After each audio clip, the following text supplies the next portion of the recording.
हजरत बिलाल कौन से खूबसूरत हैं। हजरत बिलाल कोई दुनिया के स्टैंडर्ड के हिसाब से कोई गोरे चट्टे भी नहीं, कोई खूबसूरत भी नहीं है। वो तो हबशा के रहने वाले हैं, उनका रंग तो काला है, वो तो काले हैं, मगर उनका मकाम क्या है मेरे प्यारे भाइयों। इतनी मीठी आवाज हजरत बिलाल की है कि जब अल्लाह के नबी खाने काबा को फतह करते तो कहते हैं बिलाल इस खाने काबा की छत पे चढ़ के तू अजान दे। और दुनिया ने देखा कि जिस खाने काबा के अंदर 360 बुतों को रखा गया था उसकी छत पे खड़े होकर के बिलाल हबशी अजान देते और लोगों को नमाज की दावत देते हैं। बिलाल का ये मकाम है कि अल्लाह के नबी जब मेराज के सफर पे जाते हैं, आप कहते हैं कि मैंने अपने आगे जन्नत में किसी के चलने की आवाज सुनी, मैंने किसी के पैरों की आहट की आवाज सुनी, मुझे बताया गया कि ये हजरत बिलाल के कदमों की आहट है। जब आप दुनिया में तशरीफ लाए, आपने पूछा कि ऐ बिलाल तू कौन सा ऐसा अमल करता है कि मैंने जन्नत में तेरे कदमों की आहट की आवाज सुनी थी। हजरत बिलाल ने कहा अल्लाह के नबी मुझे ऐसा कोई अमल तो याद नहीं है, हाँ एक बात मेरे अंदर है, मैं कभी बेवजू नहीं रहता हूं। पेशाब किया, लेटरिन की हाजत हुई, हवा खारिज हो गई, जब भी मेरा वजू टूट जाता है मैं वजू कर लेता हूं और जब भी मैं वजू करता हूं मैं 2 रकात नमाज पढ़ता हूं। अय अल्लाह के नबी हो सकता है कि यही अमल हो। आपने फरमाया कि हां ए बिलाल यही वो अमल है जिसने तुझे इस मकाम तक पहुंचाया। यही बिलाल थे जब इन्होंने इस्लाम को कबूल किया, इनके मालिक ने उमैया इब्ने खल्फ ने इनको अरब के तपते हुए सहरा में, अरब के तपते हुए बालू पर लिटा दिया और इनके सीने पर गर्म पत्थर रख दिया और इनके ऊपर प्रेशर डाल करके कहने लगा कि ऐ बिलाल अगर तू इस्लाम को छोड़ दे तो मोहम्मद का दीन छोड़ दे, ऐ बिलाल हम तुझे तकलीफ देना छोड़ देंगे। मेरे नौजवान साथियों, बिलाल कोई बहुत पढ़ा लिखा इंसान नहीं है, बिलाल कोई खूबसूरत इंसान नहीं है, बिलाल कोई हैंडसम इंसान नहीं है, मगर बिलाल के सीने में जो दिल है उस दिल में अल्लाह की मोहब्बत भरी है, रसूल की मोहब्बत भरी है। उस अरब के तपते हुए सहरा में लेटा हुआ बिलाल, सीने पर गर्म पत्थर रखा हुआ बिलाल, सीने की चर्बी बिलाल की पिघल रही है और बिलाल के पीठ को अरब की तपती हुई रेत उनकी पीठ को पिघला रही है, मगर फिर भी बिलाल की जुबान से क्या निकलता है? अहद अहद अहद, मेरा अल्लाह एक है, मेरा माबूद एक है, मेरा रब एक है। बिलाल अपनी तौहीद को छोड़ने को तैयार नहीं है। और हमारी नौजवान नस्ल का क्या हाल है? बरेली शहर, उत्तर प्रदेश के बरेली शहर में 8 साल तक मदरसे में पढ़ने वाली लड़की फेसबुक पर किसी ने आई लव यू बोल दिया, मोहब्बत का इकरार कर दिया, उसके जाल में फंसती है और इस्लाम को छोड़ करके उसके मजहब में दाखिल होती है, उसके साथ जाके शादी कर लेती है। ये हमारी कौम की हालत। बदाल इस्लाम व गरीबा, जब इस्लाम शुरू हुआ था तो दुनिया की नजर में अजनबी था। इस्लाम पर अमल करने वाले, जब शुरुआत में इस्लाम आया तब भी उसके ऊपर अमल करने वाले दुनिया की नजर में अजनबी थे। वसयऊदु कमा बदा गरीबा, और आगे चल करके फिर ऐसा दौर आ जाएगा जब इस्लाम पर अमल करना मुश्किल हो जाएगा। एक लड़की अपने जिस्म की नुमाइश करती है, अपने शरीर के हिस्सों को दिखाती है और सड़क पर निकलती है, रेलवे स्टेशन पर जाती है, ट्रेनों में सफर करती है, फ्लाइट में सफर करती है, किसी को कोई एतराज नहीं है, किसी को कोई समस्या नहीं है।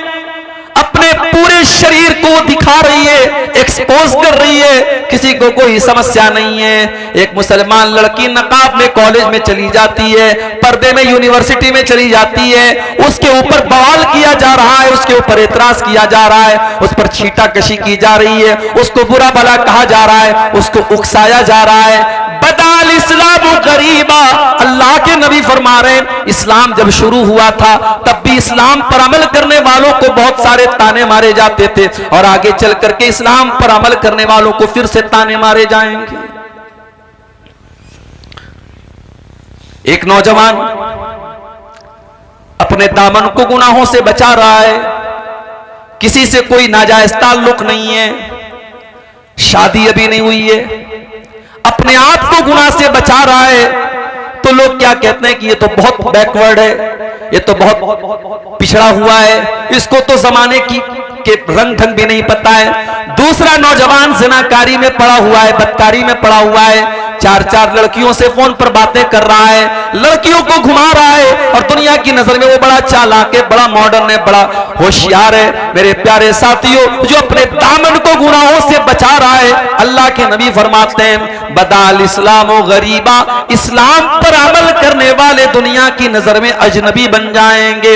और जब ऐसा दौर आ जाए तो अल्लाह के नबी क्या फरमाते हैं, फतूबा लिल गुरबा, ओ लोगो तुम दीन पर अमल करते रहना, तुम्हें ताने सुनने पड़े तो तुम सुन लेना, तुम्हें गालियां सुननी पड़े तो तुम सुन लेना, तुम्हें लोगों की बातें सुननी पड़े तो तुम सुन लेना, तुम दुनिया की नजर में अजनबी बन जाना, मैं तुम्हें जन्नत की खुशखबरी सुना रहा हूं। फतूबा लिल गुरबा, अल्लाह के नबी उनको तूबा, तूबा जन्नत का एक नाम है। अगर आपके घर में बच्ची पैदा हो, बच्ची का नाम तूबा रख सकते हैं। तूबा ये जन्नत का एक नाम है। अल्लाह के नबी ने जन्नत की खुशखबरी सुनाई कि उन लोगों को जन्नत की खुशखबरी सुना दो जो दीन पर अमल करने की वजह से जमाने की नजरों में अजनबी बन जाए। हम उस दौर से गुजर रहे हैं मेरे भाई, और याद रखो ये दौर कोई नया दौर नहीं है, नबी के दौर से चला आ रहा है ये दौर।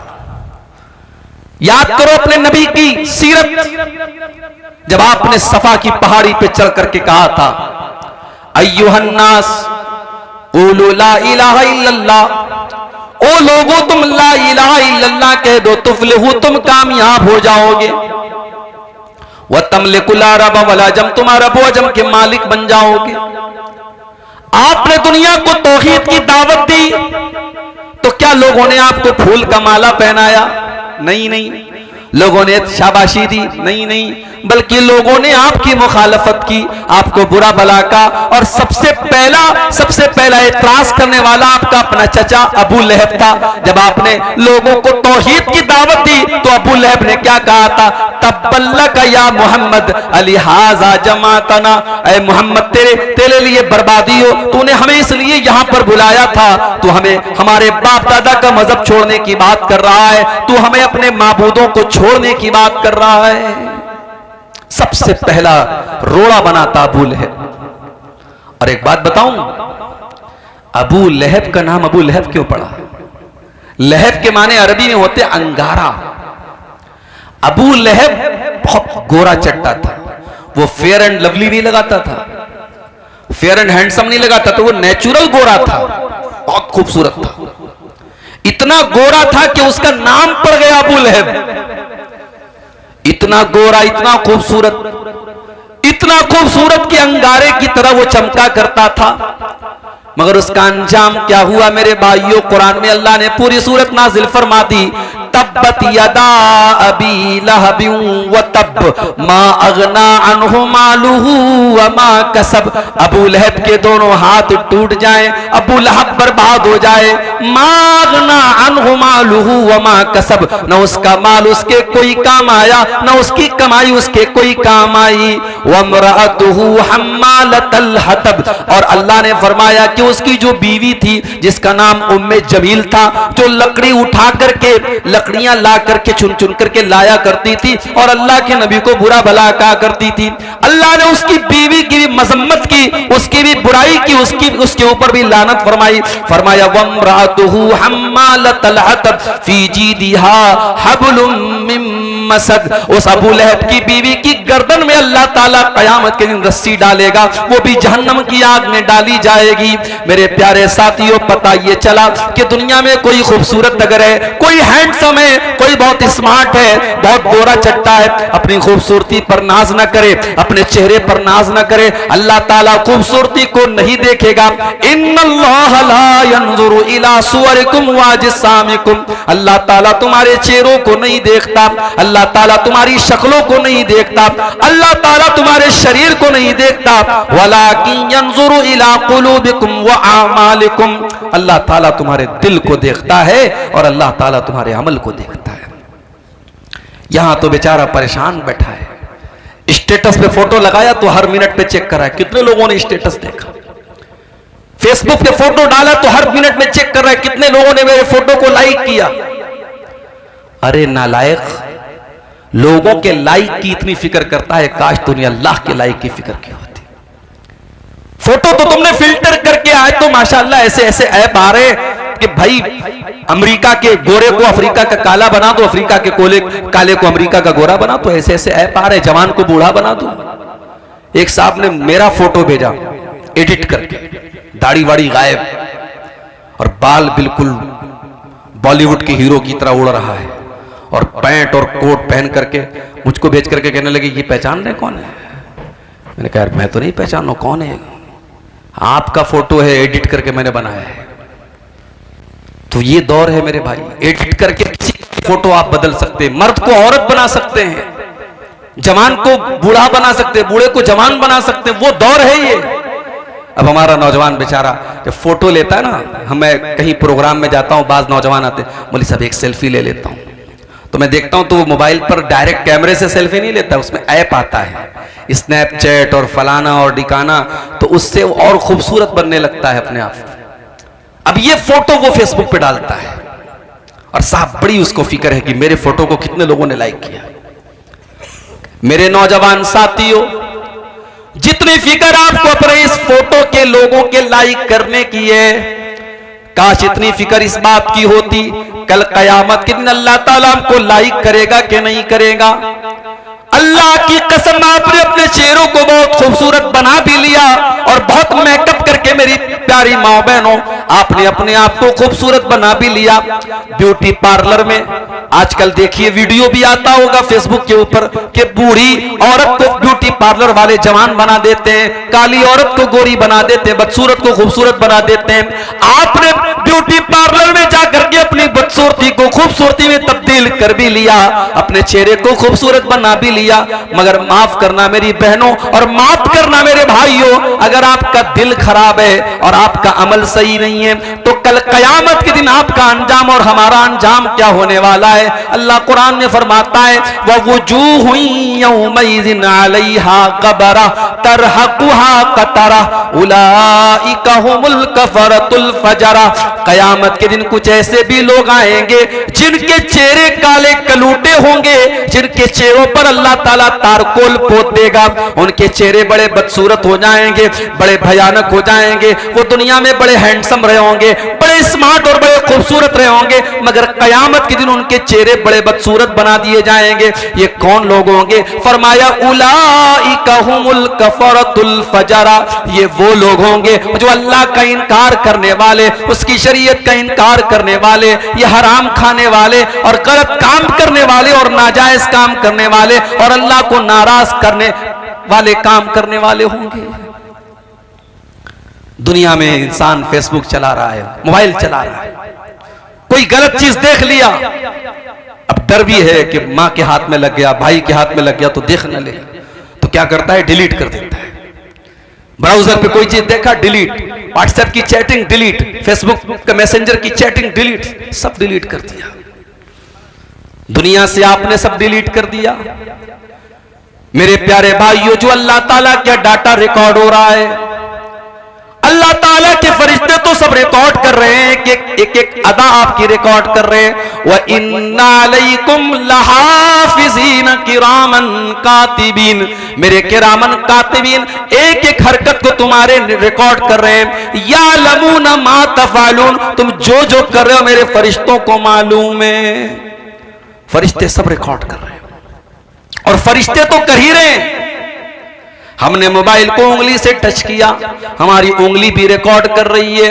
हमने मोबाइल पर आंखों से कुछ देखा, हमारी आंखों के अंदर भी उसकी रिकॉर्डिंग हो रही है। हमने कानों में हेडफोन लगा के, ईयरपोर्ट लगा के कुछ सुना, हमारे कान भी उसको रिकॉर्ड कर रहे हैं। और कयामत के दिन आंख भी गवाही देगी और कान भी गवाही देंगे और हमारी उंगली भी गवाही देगी। अल्लाह ने फरमाया हत्ता इज़ा मा जाऊहा शहीदा अलैहिम समउहुम व अबसारुहुम वजुलूदुहुम बिमा कानू यअमलून। कयामत के दिन जब तुम आओगे, तुम्हारी आंखें भी तुम्हारे खिलाफ गवाही देंगी, तुम्हारे कान भी तुम्हारे खिलाफ गवाही देंगे, तुम्हारे बदन की चमड़ी भी तुम्हारे खिलाफ गवाही देगी। वक़ालू लिजुलूदिहिम लिमा शहिदतुम अलैना क़ालू अंतक़नल्लाहु अल्लज़ी अंतक़ कुल्ल शै। इंसान कहेगा अपनी चमड़ी से, तू कैसे बोल रही है, तू कैसे बात कर रही है? इंसान की चमड़ी कहेगी आज अल्लाह ने हमको बोलने की ताकत दी है, बोलने की शक्ति दी है, और आज हम तेरे करतूतों का पर्दाफाश करेंगे, तेरे पोल खोलेंगे, तेरा सब कुछ बयान करेंगे। इसकी फिक्र करो मेरे भाई। ये उंगली से जो टच करते हो उंगली गवाही देगी, ये कानों से जो सुनते हो कान गवाही देंगे, आंखों से जो देखते हो आंख गवाही देगी। और अल्लाह हिसाब नहीं लेगा, अल्लाह हिसाब तो बाद में लेगा। दुनिया में क्या होता है, रिजल्ट मिलता है स्कूल में बच्चों को, उस पर लिखा रहता है पास है कि फेल है, पास है तो कौन सी डिवीजन से पास है, कितने परसेंटेज मिले। दुनिया में ये तो नहीं होता ना कि बच्चे को ला करके एग्जाम की कॉपी दे दी जाती है, लो भाई देखो तुमने जो लिखा वो नंबर मिला, ऐसा नहीं होता। एग्जाम की कॉपी कब मिलती है, जब बच्चे के गार्जियन कहते हैं कि सर हमारे बच्चे ने तो बहुत अच्छा इंग्लिश का पेपर दिया था, आपने 100 में उसको 70 मार्क्स दिए हैं, 70 नंबर दिए हैं, हमारा बच्चा तो कह रहा है उसके सारे जवाब सही थे। तो टीचर क्या करता है, कॉपी निकालता है, और कॉपी निकाल के बच्चे के पेरेंट्स को दिखा देता है, उसके माँ बाप को, देखिए ये है आपके बच्चे की कॉपी, आपके बच्चे ने जितना लिखा था उसका उतना नंबर उसको मिल गया। कयामत के दिन अल्लाह तबारक व तआला हमारी मार्कशीट नहीं देगा, हमारी आंसर बुक देगा। वकुल्ल इंसानिन अल्ज़मनाहु ताइरहु फी उनुक़ी, हर इंसान का नाम आमाल उसकी गर्दन में हम लटका देंगे। वकुल्ल इंसानिन अल्ज़मनाहु ताइरहु फी उनुक़ी वनुख़रिजु लहू यौमल क़ियामति किताबन यल्क़ाहु मंशूरा, उसकी पूरी जिंदगी का कच्चा चिट्ठा एक खुली हुई किताब की शक्ल में उसकी गर्दन में लटका दिया जाएगा, और अल्लाह फरमाएगा इक़रा किताबक कफ़ा बिनफ़्सिकल यौमा अलैका हसीबा, मेरे बंदे ये तू अपनी किताब को खुद पढ़ ले, अपनी आंसर बुक को खुद देख ले, तू क्या करके आया है, तूने क्या क्या गुनाह के काम किए, क्या तूने अच्छे काम किए, सब रिकॉर्ड कर लिया गया है। ये तेरी किताब है, तू खुद हिसाब करके बता दे तुझे कितने नंबर मिलने चाहिए, तुझे पास होना चाहिए या फेल होना चाहिए, तुझे कामयाब होना चाहिए या नाकाम होना चाहिए, तुझे जन्नती होना चाहिए या जहन्नमी होना चाहिए। ये है अल्लाह ताला का सिस्टम मेरे भाई। हम दुनिया की खूबसूरती पर इतरा रहे हैं, नहीं मेरे भाइयों, कयामत के दिन अल्लाह हमारी खूबसूरती नहीं देखेगा, अल्लाह हमारा अमल देखेगा, हमारा तकवा देखेगा। शर्म से चुल्लू पर पानी में डूब मरना चाहिए हमें। हमको तो लगता है कि साहब ये तो अखबार में खबर आई है, ये सिर्फ एक खबर नहीं है, ये पूरी कौम के लिए सोचने का मकाम है मेरे भाई। और इसीलिए मैं कहता हूं कि इन मदरसों को आप हकीर मत समझो, जब तक ये मदरसे बाकी हैं आपके बच्चों और बच्चियों को अल्लाह और उसके रसूल के बारे में बताया जा रहा है। आपके कॉन्वेंट स्कूलों में नहीं बताया जा रहा है, आपके इंग्लिश स्कूलों में नहीं बताया जा रहा है उसको इस्लाम के बारे में, तौहीद के बारे में। अभी राजस्थान से खबर आई कि साहब बुर्का पहनने वाली और नकाब पहनने वाली लड़कियां स्कूल में क्या कर रही हैं, सूर्य नमस्कार कर रही हैं। और मीडिया भी ऐसी खबरों को मिर्च मसाला लगा के खूब बताता है, साहब देखिए मुसलमान लड़कियां सूर्य नमस्कार कर रही हैं। क्या इस्लाम के अकीदे के हिसाब से ये ठीक है? हम सूर्य को भगवान नहीं मानते, हम सूर्य को रब नहीं मानते। हमारा अकीदा क्या है, वश्शम्सु तजरी लिमुस्तक़र्रिन लहा ज़ालिका तक़दीरुल अज़ीज़िल अलीम। सूरज अल्लाह ताला के इशारे पर चलता है, अल्लाह के कानून के मुताबिक चलता है।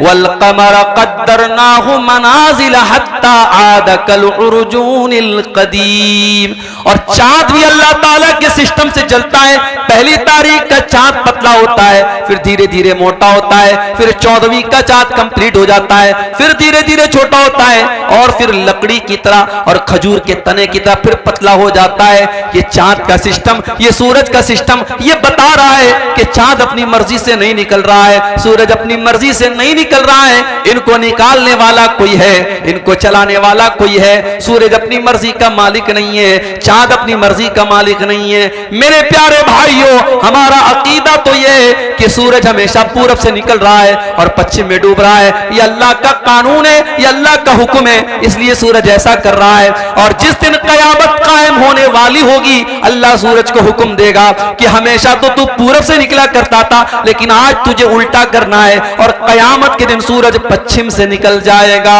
मेरे प्यारे भाइयों, आज आपके स्कूलों में आपके बच्चों से सूरज के आगे सजदा करवाया जा रहा है और सूरज के आगे हाथ जुड़वाया जा रहा है। मेरे प्यारे साथियों, अपनी नौजवान नस्ल की अकीदे की हिफाजत करो, उनकी तौहीद की हिफाजत करो, उनको ईमान सिखाओ। अगर नहीं सिखाओगे तो अंजाम यही होगा कि 8 साल मदरसे में पढ़ने वाली बच्ची मुर्तद हो जाएगी। हमारी कौम का हाल आप देखो मेरे भाई, राजनीति का तो और बुरा हाल है, पॉलिटिक्स का तो और बुरा हाल है।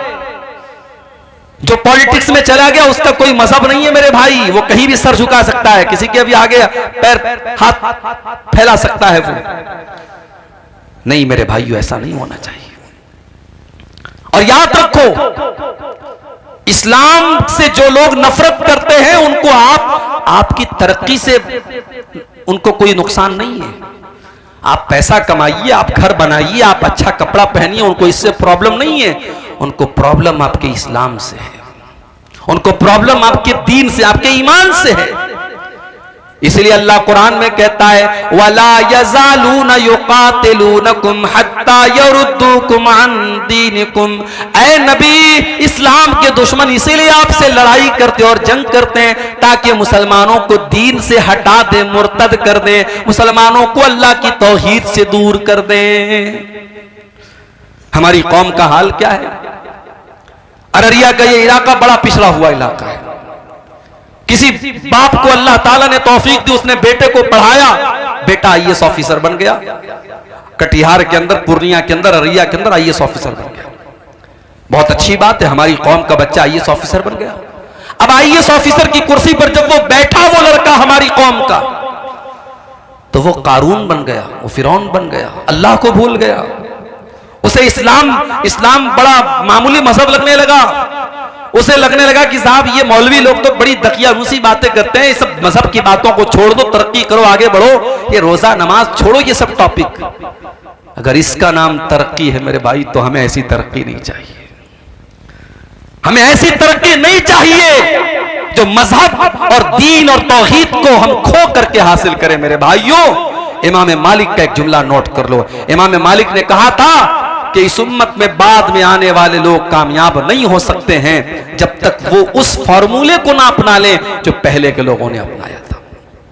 सहाबे किराम को देखो, बकरी चराने वाले, खेती करने वाले, सहराओं में घूमने वाले, अल्लाह ताला ने उनको क्या मकाम दे दिया। उस दौर की बड़ी बड़ी सुपर पावर ने उनके आगे सर झुका दिया।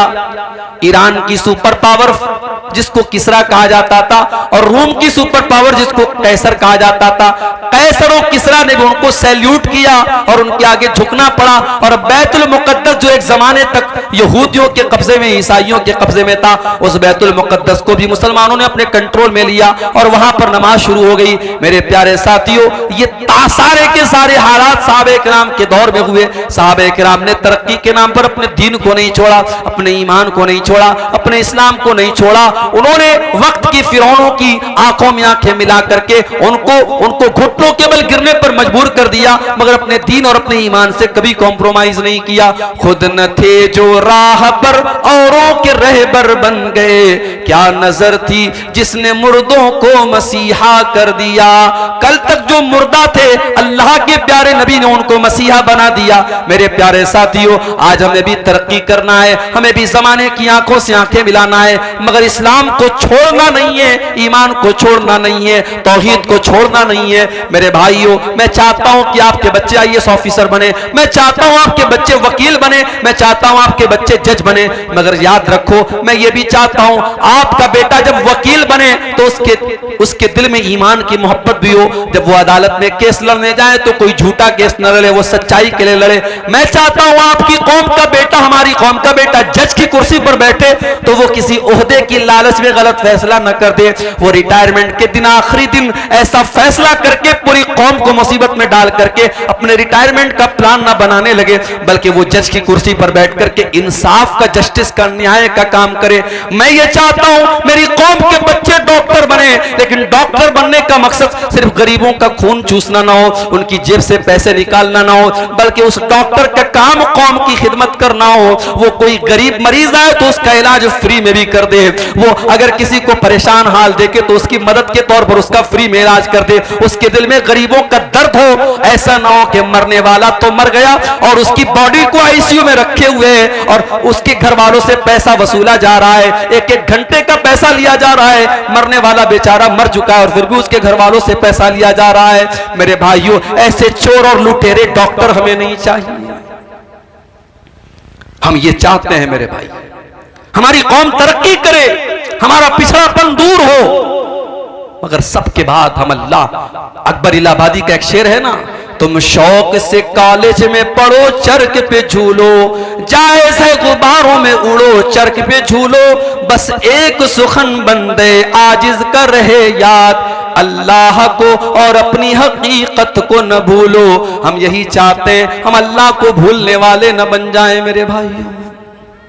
इसलिए कि जो अल्लाह को भूल जाएगा वो न दुनिया में चैन पाएगा ना आखिरत में चैन पाएगा। वमन आरज़ा अन ज़िक्री फ़इन्न लहू मईशतन ज़न्का, अल्लाह फरमाता है जो मुझे भूल जाएगा, जो मेरे जिक्र से मुंह मोड़ेगा, जो मेरी शरीयत से मुंह मोड़ेगा, हम उसकी जिंदगी को बेचैनी वाली जिंदगी बना देंगे। व नहशुरुहु यौमल क़ियामति आमा, और क़यामत के दिन हम उसे अंधा बना करके उठाएंगे। क़ाल रब्बि लिमा हशरतनी आमा, और क़यामत के जब अंधा बना करके उठाएंगे तो कहेगा अल्लाह मुझे अंधा क्यों बना दिया। अल्लाह फरमाएगा कज़ालिका अततका आयातुना फनसीतहा व कज़ालिकल यौम तुनसा। ऐ मेरे बंदे, जब कुरान पढ़ा जाता था, जब मेरे नबी की हदीसें पढ़ी जाती थी, तू भी तो अंधा और बहरा बन जाता था, न तू कुरान को सुनता था न हदीसों को सुनता था, मेरी बातों को तू सुन करके अनसुना कर दिया करता था। आज हम तुझे भूल जाएंगे। मेरे प्यारे साथियों, फितनों का ये दौर है, और फितनों की जब बात आई है तो एक बहुत बड़ा फितना इस दौर का जो हमें महसूस हो रहा है, वो फितना है माल का फितना। पैसा कमाने के पीछे हमारा नौजवान अंधा बना हुआ है। मेरे पास अभी व्हाट्सएप पर मैसेज आया, मौली साहब एक कंपनी आई है, 10,000 रुपया लगा दो, हर महीने 2,000 रुपये मिलेंगे, 5 महीने में रकम खाली हो जाएगी, उसके बाद जो पैसा मिलेगा सब बेनिफिट होगा। मैंने कहा वो कंपनी कारोबार क्या करती है? कहा मौली साहब ये तो नहीं पता। कहते क्रिप्टो कोई कंपनी है, क्रिप्टो की कंपनी है, वो पैसा ले रही है। मैंने कहा कारोबार क्या करती है? नहीं मालूम।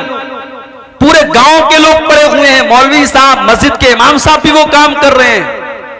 माफ करना मेरे भाई, कोई काम अगर इमाम साहब शुरू कर दे तो वो जायज नहीं हो जाएगा, कोई काम अगर मौलवी साहब शुरू कर दे तो वो जायज नहीं हो जाएगा।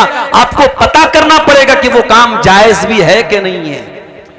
मेरे प्यारे नौजवान साथियों, कभी अल्लाह का शुक्र अदा किया करो कि अल्लाह ने हराम चीजों की तो लिस्ट बताई है, लेकिन हलाल चीजों की लिस्ट नहीं बताई है। पूरे कुरान में अल्लाह ने कहीं पर हलाल की लिस्ट नहीं बताई, हराम की लिस्ट बताई। इन्नमा हर्रमा अलैकुमुल मैतता वद्दमा वलहमल खिंजीरी वमा उहिल्ल बिही लिगैरिल्लाह।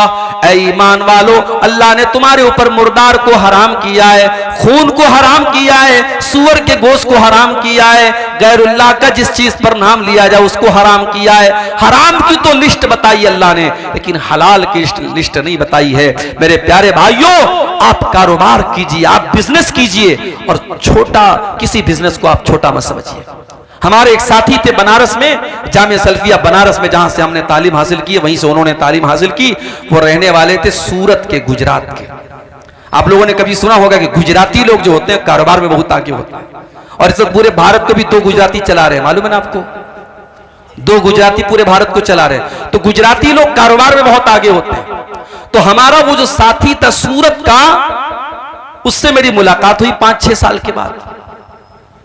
तो मैंने पूछा कि भाई क्या करते हो तुम? अब भाई मौलवी लोग क्या करते हैं, कोई कहीं खुतबा दे रहा है, किसी मदरसे में पढ़ा रहा है, या बिहार में आमतौर से मदरसा खोल लेते हैं मौलाना लोग। तो मैंने सोचा शायद इन्होंने भी कोई मदरसा खोल लिया हो या मदरसा में पढ़ा रहे हो। तो कहा कि मेरे अब्बू की पकौड़े की दुकान है, हमारे अब्बू की पकौड़े की दुकान है, मैं वो चला रहा हूं, बहुत अच्छी चल रही है। तो मुझे यार, मैंने कहा यार तुम मौलवी हो के पकौड़े की दुकान पे तुमको अच्छा लगता है? उसने कहा क्या बुरा है, बिजनेस है, कारोबार है, आजाद हूं मैं, मेरी अपनी दुकान है, मैं डेली जो है दिन भर दुकान पर बैठता हूं और अच्छा खासा माशाल्लाह 2000-3000 का काम कर लेता हूं और आजाद भी हूं, कहीं जाना है कोई प्रॉब्लम नहीं, किसी का गुलाम नहीं हूं, किसी की नौकरी नहीं है। ये सोच थी उसकी। तो गुजराती था। तो बताना ये चाहता हूं कि अगर आप कारोबार करना चाहें, तिजारत करना चाहें, हजारों रास्ते हैं आपके पास, लेकिन आप रातों रात अमीर बनना चाहते हैं।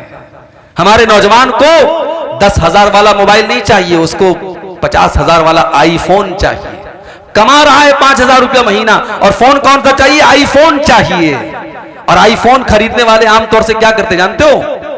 वो स्टेटस सिंबल है, उसको उतनी जरूरत नहीं है आईफोन की, उसको आईफोन चलाना भी नहीं आता है, मगर जब 4 लोगों के सामने आईफोन का वो जो एप्पल बना होगा, वो जो दिखेगा ना, तब लोग कहेंगे कि हाँ यार इसकी हैसियत है। क्या स्टेटस के पीछे मर रहे हो मेरे भाई? ये आईफोन को तुमने स्टेटस बना के रखा है। ये महंगा कपड़ा पहन लिया, महंगा मोबाइल ले लिया, महंगा घर बना लिया तो तुम्हारा स्टेटस बहुत ऊंचा हो गया। माफ करना मेरे भाई, अल्लाह क्या स्टेटस इन सब चीजों से नहीं बनेगा। इन्ना करमकुम इंदल्लाहि अत्काकुम, अल्लाह ताला क्या अगर किसी का स्टेटस ऊंचा होगा तो उसका होगा जिसके अंदर अल्लाह का तकवा होगा। मेरे नबी की जिंदगी को देखो मेरे भाइयों, मेरे नबी का मकान भी कोई आलीशान नहीं, मेरे नबी का कपड़ा भी कोई आलीशान नहीं, मेरे नबी के घर में कोई फर्नीचर भी नहीं। आपकी जिंदगी तो ऐसी गुजरी कि अल्लाह के नबी एक चटाई पर लेटा करते थे।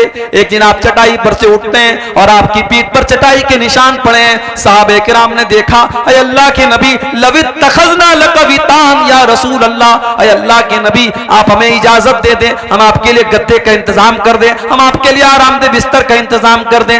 आपने क्या जवाब दिया मेरे प्यारे साथियों? जरा अपने नबी का जवाब सुन लेना।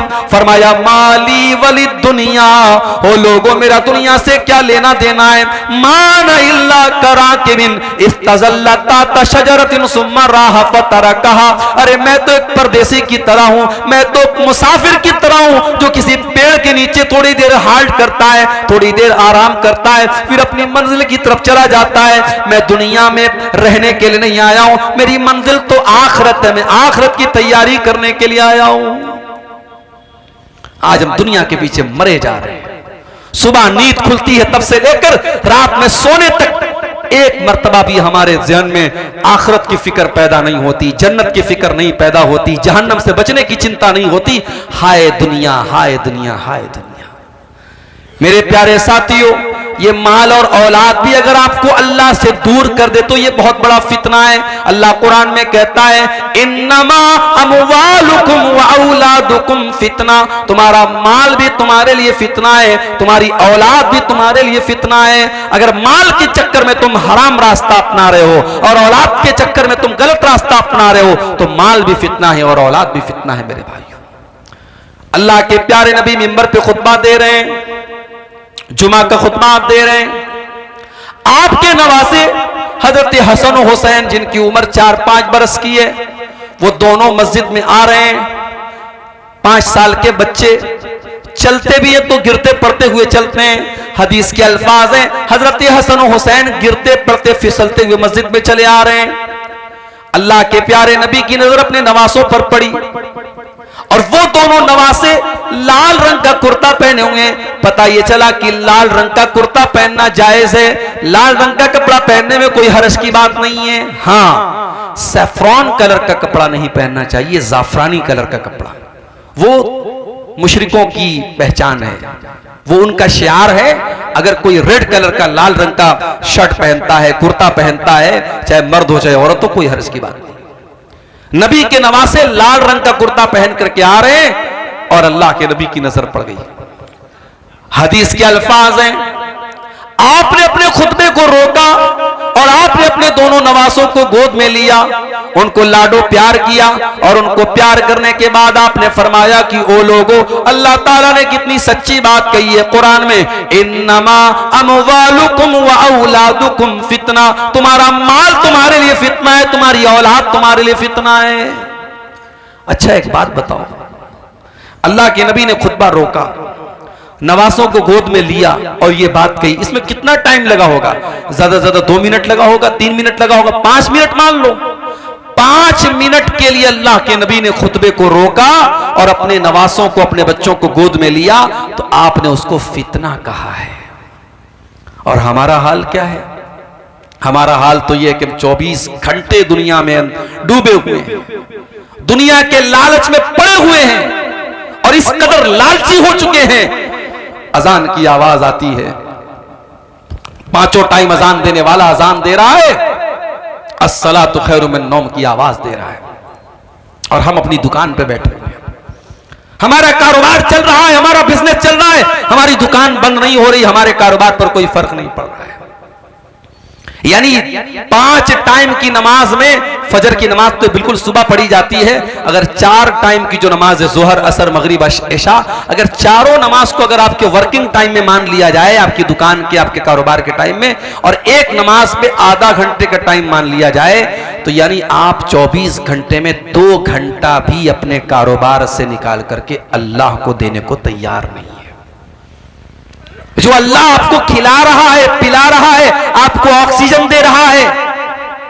मां के पेट में हम थे, अल्ट्रासाउंड के बगैर मां के पेट का भी फोटो नहीं आता है। अल्ट्रासाउंड जब होता है तो वो कैमरा जो होता है वो मां के पेट के अंदर रोशनी करके तब फोटो लेता है।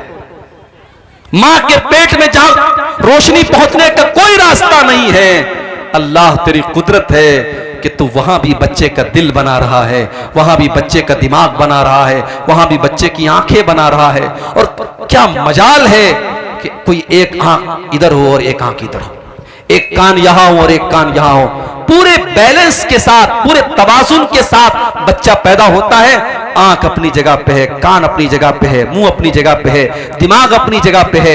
ये अल्लाह की कुदरत देखो मेरे प्यारे साथियों, अल्लाह ताला मां के पेट में ये सारा प्रोसेस करता है। और आज हम और आप इतने बड़े नाशुक्रे हैं, उस अल्लाह के लिए हम 5 टाइम की नमाज भी पढ़ने को तैयार नहीं है।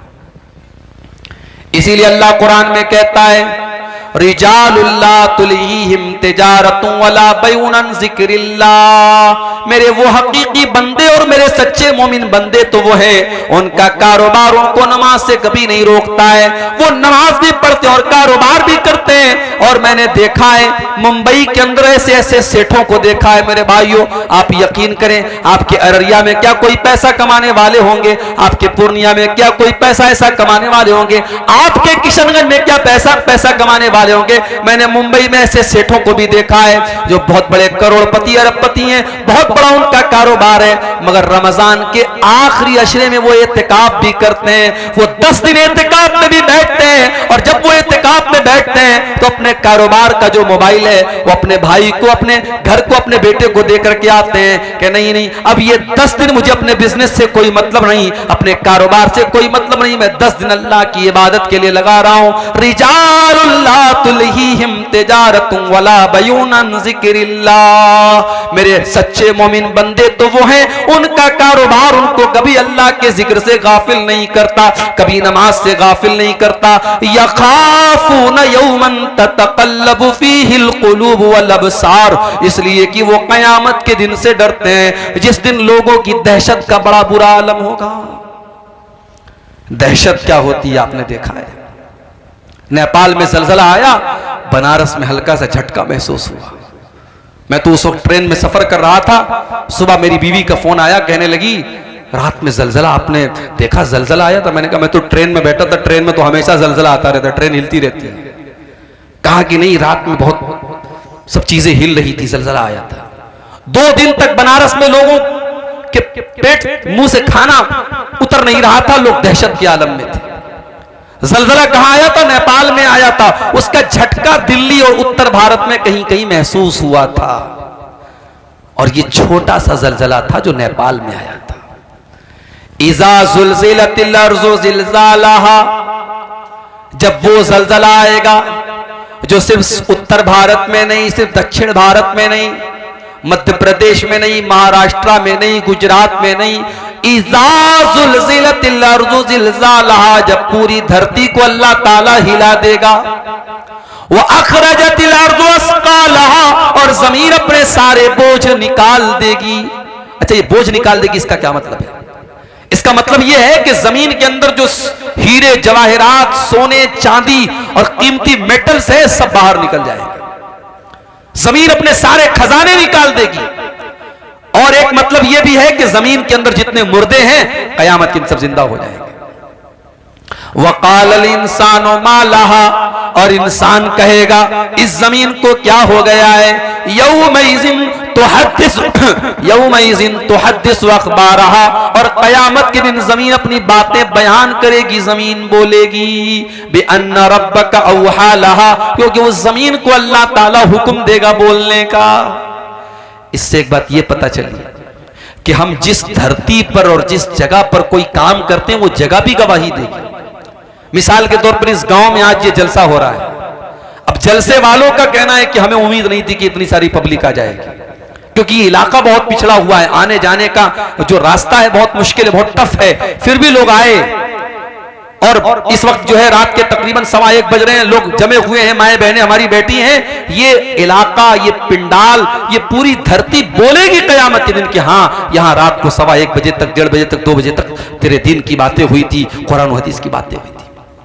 और इसी इलाके में अगर किसी घर में, किसी कमरे में बैठ करके कोई जुआ खेल रहा है, कोई शराब पी रहा है, कोई ज़िना कर रहा है, कोई हराम काम कर रहा है, वो धरती भी बोलेगी मेरे भाइयों, यौमइज़िन तुहद्दिसु अख़बारहा, जमीन गवाही देगी कि हाँ, वहां पे क्या हुआ था।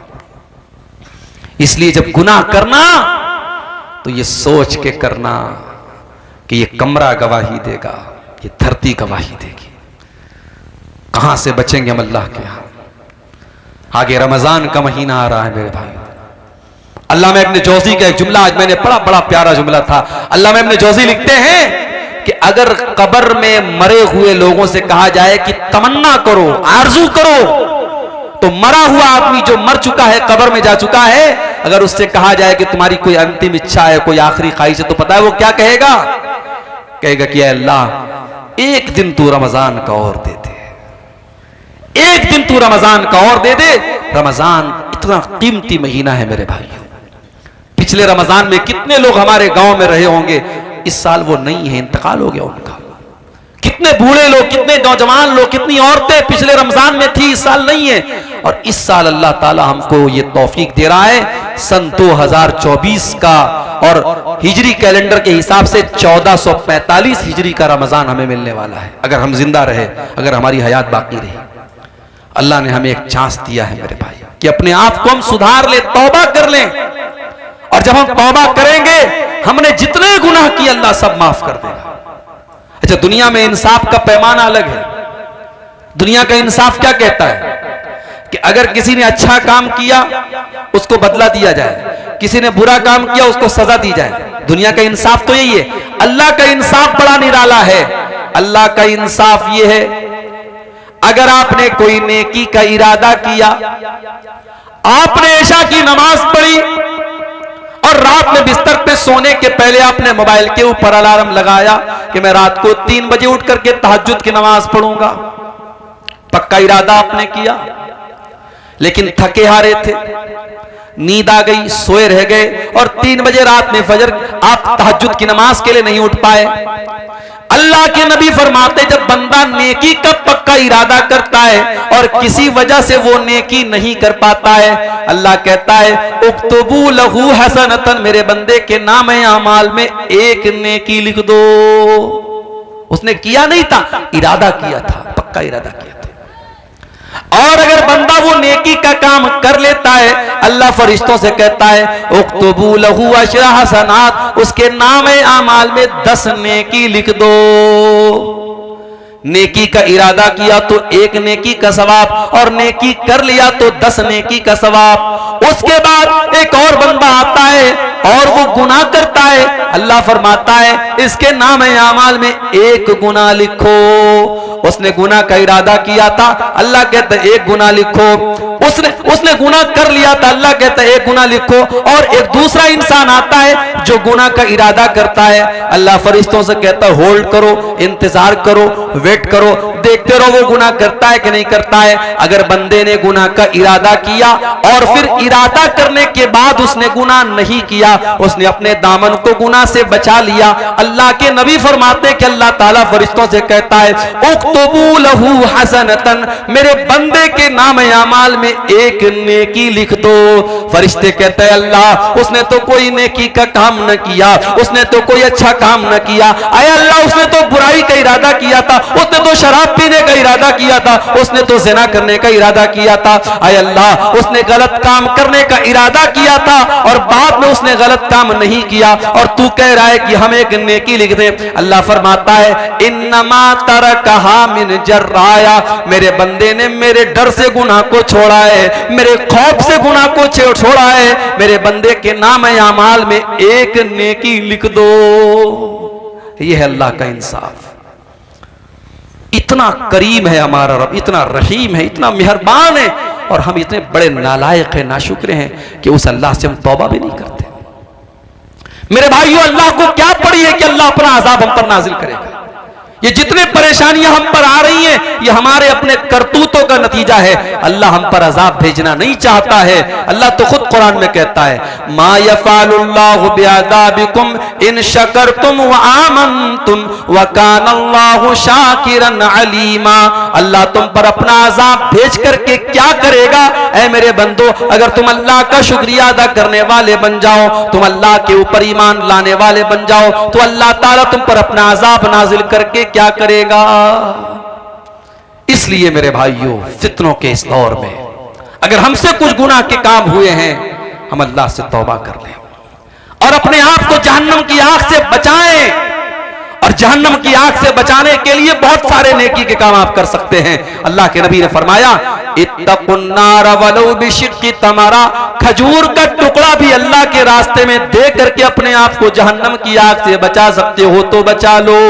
ये मदरसा है, ये मस्जिदें हैं, ये दीन का काम है जहां आपसे चंदे की अपील की जा रही है। अल्लाह का शुक्र अदा करो कि आपसे चंदा मांगा जा रहा है, आपसे बाकायदा मौलवी लोग माइक पर आकर के आपसे अपील कर रहे हैं। वरना कयामत के पहले तो एक ऐसा दौर भी आएगा, अल्लाह के नबी फरमाते हैं कि सदका देने वाला सदका लेकर के निकलेगा, माल लेकर के निकलेगा और कोई उसका सदका कबूल करने वाला नहीं होगा। इतना माल लोगों के पास आ जाएगा, इतना पैसा लोगों के पास आ जाएगा कि सदका करने वाला और दान देने वाला दान देना चाहेगा और सदका करना चाहेगा, मगर उसके सदका को कोई कबूल करने वाला नहीं होगा। यह मौका है मेरे भाई, जहन्नम की आग से अपने आप को बचा लो। रमजान का महीना आ रहा है, उसमें नेकी करके और उसमें रोजा रख करके, तरावी पढ़ करके, तहज्जुद पढ़ करके, कुरान पढ़ करके अपनी मग़फ़िरत का सामान कर लो मेरे भाई। ये फितनों का दौर है, फितनों का जमाना है, और इस दौर में अपने बच्चों की भी फिक्र करो। मैं कभी कभी कहता हूं अपनी तकरीरों में कि जब पैसा दिया करो अल्लाह की राह में, तो बच्चों से दिलवाया करो। अपने घर से जाओ तो औरतों को कुछ पैसा दे करके जाओ कि देखो मैं जा रहा हूं बाहर, ये पैसा तुमको दे के जा रहा हूं, ये ज़कात का पैसा है, ये सदका खैरात का पैसा है, गरीबों को दे दिया करना, कोई मांगने वाला आए तो दे देना। अपने घर की औरतों को ये सिखाओ मेरे भाई, इसलिए कि जब हम अच्छी चीजों में, जब हम बुरी चीजों में अपने परिवार को शामिल करते हैं। अभी मैं कार से आ रहा था, रास्ते में एक रेस्टोरेंट पड़ा था दरभंगा में, राधे राधे। हमारे ड्राइवर साहब भी साथ में थे। हम लोगों को भूख बहुत तेज लगी थी, दोपहर में मैंने खाना भी नहीं खाया था। ड्राइवर साहब ने कहा चलिए यहाँ पे खाना खाते हैं, बड़ा अच्छा रेस्टोरेंट। मैं गया रेस्टोरेंट में, बहुत अच्छा, कभी आपका गुजर हो दरभंगा से देखिएगा, बिल्कुल हाईवे के ऊपर है, बहुत मशहूर है वहाँ का रेस्टोरेंट। वहाँ गए तो माशाअल्लाह बड़ा साफ सुथरा रेस्टोरेंट और खाना भी एक से एक, और उसके बाद मिठाइयाँ भी एक से एक। तो जानते हो पहला ख्याल मेरे दिल में क्या आया? मेरे दिल में ख्याल आया कि यार ये तो फैमिली के लायक जगह है, बच्चों को लेके आने लायक जगह है, बड़ा अच्छा यहाँ सिस्टम है, निज़ाम है। यानी ये एक नेचुरल बात है। हम कोई अच्छी चीज देखते हैं तो हम चाहते हैं कि हमारा परिवार भी इसमें शामिल हो जाए।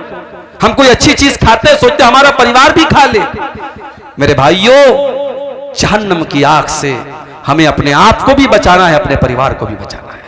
कू अनफुसकुम व अहलीकुम नारा, अल्लाह कुरान में कहता है अपने आप को और अपने परिवार को जहन्नम की आग से बचाने की फिक्र करो, बचाने का इंतजाम करो।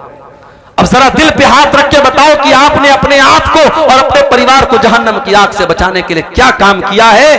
आप एक महीना छोड़ दो, एक साल छोड़ दो, आप एक हफ्ता और एक दिन का हिसाब हमको बता दो कि आपने पिछले एक दिन में कितने ऐसे काम किए हैं जो आपको जहन्नम की आग से बचाने वाले हैं। इसीलिए मेरे भाइयों, अल्लाह के नबी फरमाते हैं, ला तहकिरन्न मिनल मारूफ शैया, किसी नेकी को हकीर मत समझो। छोटी छोटी नेकी के काम, छोटे छोटे जिक्र के कलमात हैं। आपने जुबान से पढ़ा सुभानअल्लाहि व बिहम्दिही सुभानअल्लाहिल अज़ीम, आपको पढ़ने में 5 सेकंड लगा। सुभानअल्लाहि व बिहम्दिही सुभानअल्लाहिल अज़ीम आपको पढ़ने में 2 सेकंड लगा, 3 सेकंड लगा। मगर इस कलमे का सवाब क्या है? बुखारी शरीफ की आखिरी हदीस है, अल्लाह के नबी फरमाते हैं, कलिमतानी खफीफतानी अलल लिसानी सकीलतानी फिल मीज़ानी सुब्हानल्लाहि व बिहम्दिही सुब्हानल्लाहिल अज़ीम। अल्लाह के रसूल सल्लल्लाहु अलैहि वसल्लम फरमाते हैं कि 2 कलमे ऐसे हैं जो अल्लाह को बहुत प्यारे हैं और जुबान पर बड़े हल्के हैं और कयामत के दिन अल्लाह के तराजू पर बड़े भारी होंगे। और ये 2 कलमे कौन है? यही सुब्हानअल्लाह व बिहम्दिही सुब्हानअल्लाहिल अज़ीम। इसी तरीके से आप सुभान अल्लाह, अल्हम्दुलिल्लाह, ला इलाहा इल्लल्लाह, अल्लाहु अकबर, ये कलमात जो हैं इनका सवाब बहुत ज्यादा, इसको आप पढ़ें। अल्लाह ने आपको दौलत दी है, सदका खैरात करें, गरीबों की मदद करें। और जब मदद करें तो इस चक्कर में ना रहे कि माइक पर मेरा नाम बोला जाए। हमारे ये भी बड़ा मसला है, माइक पर जब तक नाम ना बोला जाए तब तक हमें लगता है मौलवी साहब जब तक नाम ले के हमारे लिए दुआ ना करे हमारा दान कबूल नहीं हुआ। जरूरी नहीं है, कुछ नेकी ऐसी भी करो आपको पता हो, अल्लाह को पता हो। अल्लाह के नेक बंदे नेकी करते हैं, दरिया में डाल देते हैं। वयुतीमून अत्तआम अला हुब्बिही मिस्कीनन व यतीमन व असीरा, मेरे नेक बंदे गरीबों को खाना खिलाते, यतीमों को खाना खिलाते, कैदियों को खाना खिलाते। और जब खाना खिलाते तो क्या कहते हैं? इन्नमा नुतइमुकुम लिवजहिल्लाह, हम तुम्हें अल्लाह को राजी करने के लिए खाना खिला रहे हैं। ला नुरीदु मिनकुम जज़ाअन वला शुकूरा, हमें तुमसे कोई बदला नहीं चाहिए, हमें तुमसे कोई शुक्रिया नहीं चाहिए, हम तो अल्लाह से अपना बदला चाहते हैं। इन्ना नखाफु मिर रब्बिना यौमन अबूसन कमतरीरा, हमें तो कयामत के दिन का डर है। मेरे भाइयों, मेरी तकरीर लास्ट में होने वाली थी और अभी शायद बंगला जुबान के कोई मुकर्रिर बाकी हैं जो आपके सामने चंदे के लिए तकरीर करेंगे। लेकिन चूंकि पब्लिक दूर दूर से आई है और जलसे वालों ने ये सोचा कि अगर बाद में मेरा नंबर आएगा तो हो सकता है बहुत सारे लोग चले जाएं, इसलिए मुझे पहले आते ही फौरन जो है 10 मिनट के बाद मुझे बुला लिया गया। मैं एक आपसे गुजारिश करता हूं कि आप इस मदरसे के लिए जो वाकई में, यानी इसमें तो कोई शक नहीं करेगा कि ये इलाका काफी पिछड़ा हुआ है और इस इलाके में मदरसे की जरूरत थी। और अल्लाह जज़ाए खैर दे हमारे भाई शेख नौशाद साहब को और उनके तमाम जो रुफका हैं जिनकी मेहनतों से ये जामिया इस्लामिया अम्मारिया चल रहा है। आप दुआ भी करें और जाते वक्त आपसे जो भी बन सके आप ताउन करके जाएं, इस इदारे को दान दे करके जाएं। अगर वाकई में आपको दीन से मोहब्बत है, अल्लाह से मोहब्बत है, रसूल से मोहब्बत है और आप चाहते हैं कि इस इलाके के बच्चे भी कुरान और हदीस को सीखें और यहाँ की नौजवान नस्ल भी ऐसी तैयार हो जिसके दिल में अल्लाह और उसके रसूल की मोहब्बत हो, तो ये काम करके आप जाएं। मैं दुआ करता हूँ अल्लाह ताला से रब्बुल आलमीन हम सबको इस दौर में, फितनों के इस दौर में जो भी नेकी के काम हैं अल्लाह ताला उसमें हम सबको हिस्सा लेने की तौफीक अता फरमाए। रब्बुल आलमीन हमारे जिन भाइयों ने इस मदरसे में अब तक चंदे और दान दिए हैं, अल्लाह उनके दान को, उनके चंदे को कबूल फरमाए। और जो अभी तक पीछे रह गए हैं और अभी तक उन्होंने इस कार्य खैर में, इस नेकी के काम में हिस्सा नहीं लिया है, अल्लाह उनको तौफीक दे कि वो आगे बढ़ें और आकर के मदरसे में ताउन करके जाएं। आमीन। अल्लाह ताला से हम ये भी दुआ करते हैं अल्लाह इस इलाके की पिछड़ेपन को दूर करे, इस इलाके को भी और इलाकों की तरह तरक्की अता फरमाए, यहाँ के लोगों की जिंदगियों में बरकतें अल्लाह ताला पैदा करे, यहाँ का रास्ता आसान हो जाए, यहाँ की जिंदगी आसान हो जाए। अल्लाह ताला यहाँ के लोगों को अपने हिफ्ज़ व अमान में रखे, रब्बुल आलमीन हम सबको अपने हिफ्ज़ व अमान में रखे। आमीन व आखिर दावाना अल्हम्दुलिल्लाहि रब्बिल आलमीन। जज़ाकल्लाहु खैरा। तो लीजिए अब आखिर में मैं हज़रत मौलाना अनीकुल इस्लाम साहब हफिजुल्लाह से दरख्वास्त करता हूँ कि वो कुर्सी खिताबत को संभालें।